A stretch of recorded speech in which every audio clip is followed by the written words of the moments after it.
வணக்கம். மதிமுகம் செய்திகள். இன்றைய முக்கிய நிகழ்வுகளை பார்ப்பதற்கு முன்பாக தலைப்புச் செய்திகளை பார்க்கலாம். அரசு மேற்கொண்ட முன்னெச்சரிக்கை நடவடிக்கையால் டிட்வா புயல் பெரும் சேதம் தவிர்ப்பு. முதலமைச்சர் மு.க.ஸ்டாலின் பேச்சு. பிரதமர் மோடிக்கு எத்தியோப்பியாவின் உயரிய விருது வழங்கி கௌரவிப்பு. 140 கோடி இந்தியர்களுக்கு விருதை அர்ப்பணிப்பதாக மோடி பேச்சு. அனைத்து துறைகளிலும் முன்னிலையில் உள்ளது தமிழ்நாடு. அமைச்சர் தங்கம் தென்னரசு பெருமிதம். வேலூரில் உள்ள தங்க கோவிலில் குடியரசுத் தலைவர் திரௌபதி முர்மு சாமி தரிசனம். 5 கோடி ரூபாய் மதிப்பீட்டில் கட்டப்பட்டுள்ள தியான மண்டபத்தை திறந்து வைத்தார்.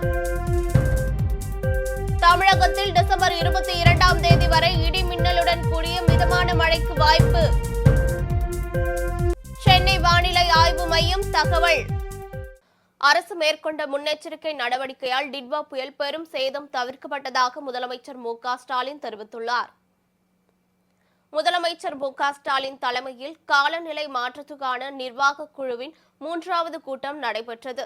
இந்த கூட்டத்தில் காலநிலை மாற்றத்தால் ஏற்படும் பாதிப்புகள் தொடர்பாக ஆலோசனை வழங்க தமிழக அரசு குழு அமைந்துள்ளது. பின்னர் நிர்வாக குழு கூட்டத்தில் உரையாற்றிய முதலமைச்சர் மு.க.ஸ்டாலின் இந்தியாவிற்கே வழிகாட்டும் நிலையில் தமிழ்நாடு உள்ளது என கூறினார். பள்ளி மாணவர்களுக்கு சுற்றுச்சூழல் விழிப்புணர்வு ஏற்படுத்தப்படும் என கூறிய அவர் 297 பசுமை பள்ளிகளில் கூல் ரூப் திட்டம் செயல்படுத்தப்படும் எனவும் அரசு மேற்கொண்ட முன்னெச்சரிக்கை நடவடிக்கையால் டிட்வா புயலால் பெரும் சேதம் தவிர்க்கப்பட்டுள்ளது எனவும் தெரிவித்தார். தமிழ்நாட்டில் அலையாத்தி காடுகளில் பரப்பளவு 2 மடங்கு அதிகரித்துள்ளது என கூறிய முதலமைச்சர் திராவிட மாடல் அரசு பெண்களுக்கான அரசாக எல்லா துறைகளிலும் பெயர் வாங்கியுள்ளது என பெருமிதம் தெரிவித்தார். மராட்டிய மாநிலத்தை காட்டிலும் உற்பத்தி துறையில் தமிழகம் முன்னேறியுள்ளது என அமைச்சர் தங்கம் தென்னரசு தெரிவித்துள்ளார்.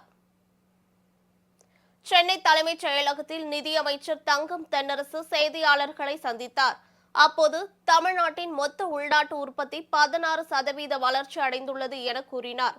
மராட்டிய மாநிலத்தை காட்டிலும் உற்பத்தி துறையில் தமிழகம் முன்னேறியுள்ளது எனவும் இது தமிழக அரசின் சிறப்பான கொள்கைகளுக்கு கிடைத்துள்ள மாபெரும் வெற்றி எனவும் தெரிவித்தார்.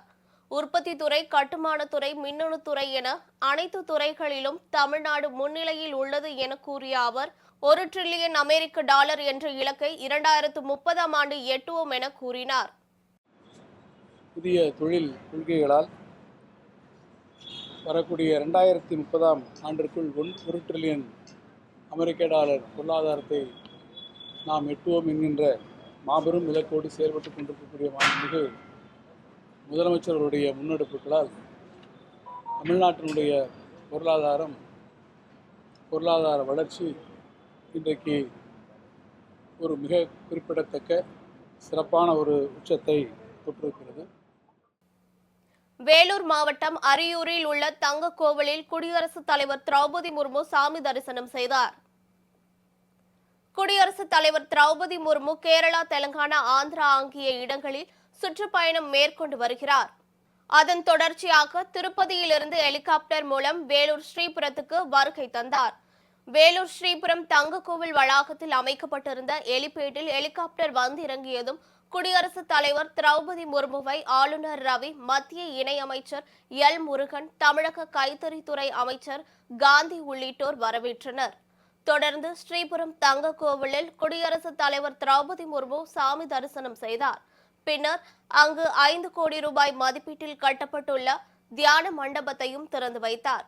குடியரசுத் தலைவரின் வருகையொட்டி ஸ்ரீபுரம் கோவிலில் பொதுமக்கள் தரிசனத்துக்கு கட்டுப்பாடுகள் விதிக்கப்பட்டிருந்தன.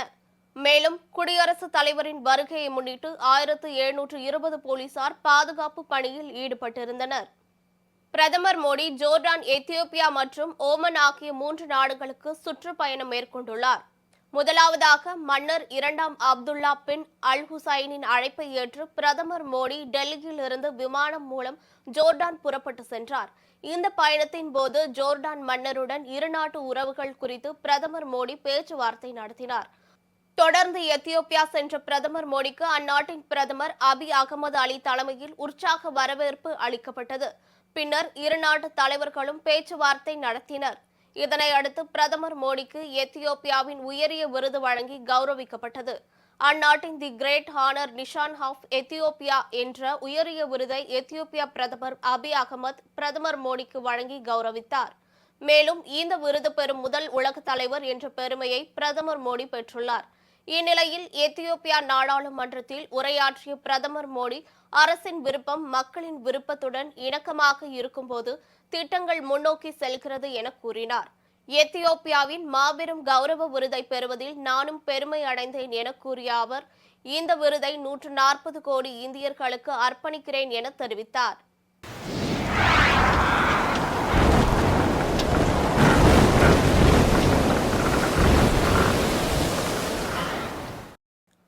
தமிழகத்தில் இன்று முதல் டிசம்பர் 22ஆம் தேதி வரை இடி மின்னலுடன் கூடிய மிதமான மழைக்கு வாய்ப்புள்ளதாக சென்னை வானிலை ஆய்வு மையம் தெரிவித்துள்ளது.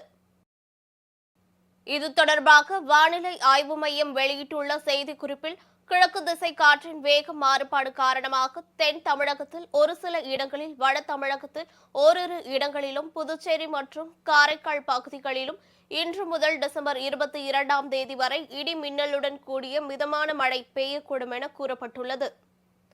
சென்னை மற்றும் அதன் புறநகர் பகுதிகளை பொறுத்தவரையில் வானம் ஓரளவு மேகமூட்டத்துடன் காணப்படும் எனவும், நகரின் ஒரு சில பகுதிகளில் லேசான மழை பெய்யக்கூடும் எனவும் தெரிவிக்கப்பட்டுள்ளது. சென்னை ஈசிஆர் அருகே ஹெல்மெட் அணிந்த மர்ம நபர் ஒருவர் கோவில் உண்டியலை உடைத்து பணத்தை கொள்ளையடித்த சிசிடிவி காட்சிகள் வெளியாகி பரபரப்பை ஏற்படுத்தியுள்ளது. ஈசிஆர் அடுத்த ஈஞ்சம்பாக்கம் பொன்னியம்மன் கோவில் தெருவில் அருள்மிகு ஸ்ரீ தேவி தண்டு துலுக்காத்தம்மன் ஆலயம் அமைந்துள்ளது. இக்கோவிலில் நள்ளிரவு நேரத்தில் நுழைந்த ஹெல்மெட் அணிந்த மர்ம நபர் ஒருவர் கோவில் பூட்டை உடைத்து உள்ளே சென்று உண்டியலில் இருந்த பணத்தை திருடி சென்றுள்ளார். இந்நிலையில் வழக்கம் போல் கோவிலுக்கு வந்த கோவில் நிர்வாகிகள் கோவிலின் பூட்டு உடைக்கப்பட்டு உண்டியல் பணம் திருடப்பட்டிருப்பதைக் கண்டு அதிர்ச்சி அடைந்தனர். பின்னர் இது குறித்து அளித்த புகாரின் அடிப்படையில் நீலாங்கரை போலீசார் விசாரணை நடத்தி வருகின்றனர். இந்நிலையில் ஹெல்மெட் திருடன் உண்டியல் பணத்தை கொள்ளையடித்த சிசிடிவி காட்சிகள் வெளியாகி பரபரப்பை ஏற்படுத்தியுள்ளது.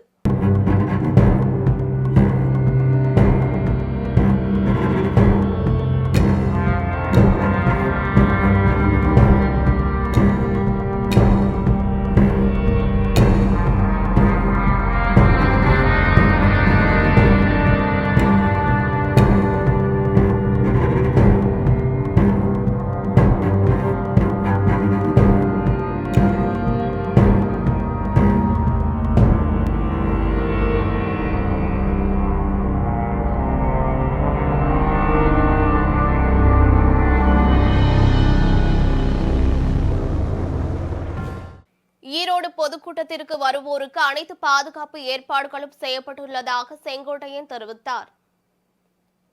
தாவேக தலைவர் விஜய் இன்று ஈரோடு பொதுக்கூட்டத்தில் கலந்து கொள்ள உள்ளார். இந்நிலையில் ஈரோட்டில் நேற்று தாவேக நிர்வாக குழு தலைமை ஒருங்கிணைப்பாளர் செங்கோட்டையன் செய்தியாளர்களை சந்தித்தார். அப்போது ஈரோடு பொதுக்கூட்டத்திற்கு தேவையான அனைத்து ஏற்பாடுகளும் செய்யப்பட்டுள்ளதாக கூறினார். குடிநீர், மருத்துவம், கழிப்பறை, வாகனங்களை அருகிலேயே நிறுத்துவதற்கு பார்க்கிங் உள்ளிட்ட அனைத்து வசதிகளும் செய்யப்பட்டுள்ளதாக கூறிய அவர், கூட்டத்திற்கு வருவோருக்கு அனைத்து பாதுகாப்பு ஏற்பாடுகளும் செய்யப்பட்டுள்ளதாக தெரிவித்தார். நிகழ்ச்சிக்கு பாஸ் அல்லது QR கோட் போன்றவை தேவையில்லை எனவும், உணவு வழங்கும் திட்டம் எதுவும் இல்லை எனவும் தெரிவித்தார். என்னென்ன பணிகளை நிறைவேற்ற வேண்டும் சொல்லியிருக்கிறோம் அத்தனை பணிகள் நிறைவேற்றி தேவையான வசதிகளை கூடுதலாக கூட செய்யப்பட்டிருக்கிறது. ஆக 14 ஆம்புலன்ஸ், அது ஏறத்தாழ 58 மருத்துவர்கள் அதற்கான செவிலியர்கள் உட்பட இருக்கிறார்கள். அவசர சிகிச்சைக்காகவே தனியாகவே அதிலிருந்து சிகிச்சை பெறுவதற்கு நடவடிக்கை மேற்கொள்ளப்பட்டிருக்கிறது.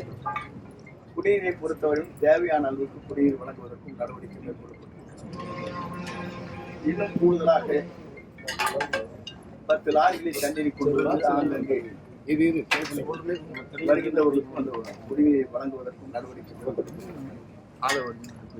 குடிநீர் தேவை எவ்வளவோ அந்த தேவையை பூர்த்தி செய்கின்ற அளவுக்கு நாங்கள் அந்த பணிகளை செய்யப்படுகிறது. ட்ரோன் என்பது 5 ட்ரோன்கள் அங்கே கொண்டு வரப்பட்டு அதன் மூலமாக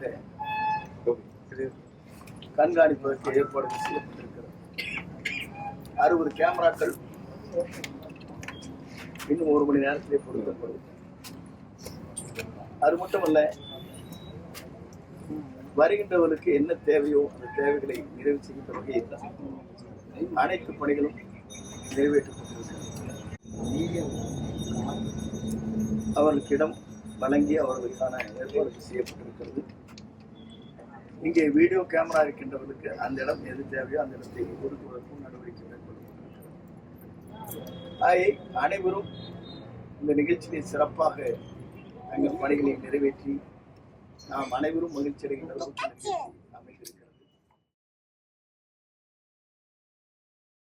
பிரேசிலில் வீசிய பலத்த புயல் காற்று காரணமாக சுதந்திர தேவியின் சிலை உடைந்து விழுந்தது. பிரேசிலின் தெற்கு பிராந்தியத்தில் உருவான புயலால் கனமழை பெய்தது. இதனால் அங்குள்ள பல நகரங்கள் வெள்ளக்காடாக மாறின. இதற்கிடையே குவாய்பா நகரில் புயல் கரையை கடந்தது. அப்போது மணிக்கு சுமார் 100 கிலோமீட்டர் வேகத்தில் பலத்த காற்று வீசியது. இதனால் அங்குள்ள வணிக வளாகம் முன்பு நிறுவப்பட்டிருந்த 114 அடி சுதந்திர தேவியின் சிலை சரிந்து விழுந்தது. இதில் அந்த சிலையின் தலை தரையில் மோதி துண்டு துண்டாக உடைந்தது. இதனை அடுத்து அங்கு விரைந்த போலீசார் அந்த பகுதியை பாதுகாப்பு வலயத்துக்குள் கொண்டு வந்தனர். பின்னர் உடைந்த பாகங்களை மீட்பு படையினர் அங்கிருந்து அப்புறப்படுத்தினர். முதலில் சிலை விழுந்த வீடியோவை AI மூலம் உருவாக்கப்பட்டதாகவே பலரும் நினைத்தனர். இதனை அடுத்து இவ்வளவு உறுதியான சிலை எப்படி காற்றில் விழுந்திருக்கும் என பலரும் கேள்வி எழுப்பினர். ஆனால் பிரேசில் நாட்டில் அமலில் உள்ள தொழில்நுட்ப தரநிலைகளை கருத்தில் கொண்டுதான் இந்த சிலை உருவாக்கப்பட்டதாக தெரிவிக்கப்பட்டது. சிலை அசைய தொடங்கியதும் உடனடியாக அனைத்து பாதுகாப்பு நெறிமுறைகளையும் பின்பற்றி அந்த பகுதி முழுவதும் தனிமைப்படுத்தப்பட்டது. இதனால் அதிர்ஷ்டவசமாக உயிர் சேதம் எதுவும் ஏற்படவில்லை. மீண்டும் தலைப்புச் செய்திகள். அரசு மேற்கொண்ட முன்னெச்சரிக்கை நடவடிக்கையால் டிட்வா புயல் பெரும் சேதம் தவிர்ப்பு. முதலமைச்சர் மு.க. ஸ்டாலின் பேச்சு. பிரதமர் மோடிக்கு எத்தியோப்பியாவின் உயரிய விருது வழங்கி கௌரவிப்பு. 140 கோடி இந்தியர்களுக்கு விருதை அர்ப்பணிப்பதாக மோடி பேச்சு. அனைத்து துறைகளிலும் முன்னிலையில் உள்ளது தமிழ்நாடு. அமைச்சர் தங்கம் தென்னரசு பெருமிதம். வேலூரில் உள்ள தங்க கோவிலில் குடியரசுத் தலைவர் திரௌபதி முர்மு சாமி தரிசனம். 5 கோடி ரூபாய் மதிப்பீட்டில் கட்டப்பட்டுள்ள தியான மண்டபத்தை திறந்து வைத்தார். தமிழகத்தில் டிசம்பர் 22ஆம் தேதி வரை இடி மின்னலுடன் கூடிய மிதமான மழைக்கு வாய்ப்பு. சென்னை வானிலை ஆய்வு மையம் தகவல். இத்துடன் செய்திகள் நிறைவடைந்தன. மீண்டும் செய்திகள் பிற்பகல் 1:30 மணிக்கு. மேலும் செய்திகளை தெரிந்து கொள்ள மதிமுகம் பிரைம் யூடியூப் தளத்தில் இணைந்திருங்கள்.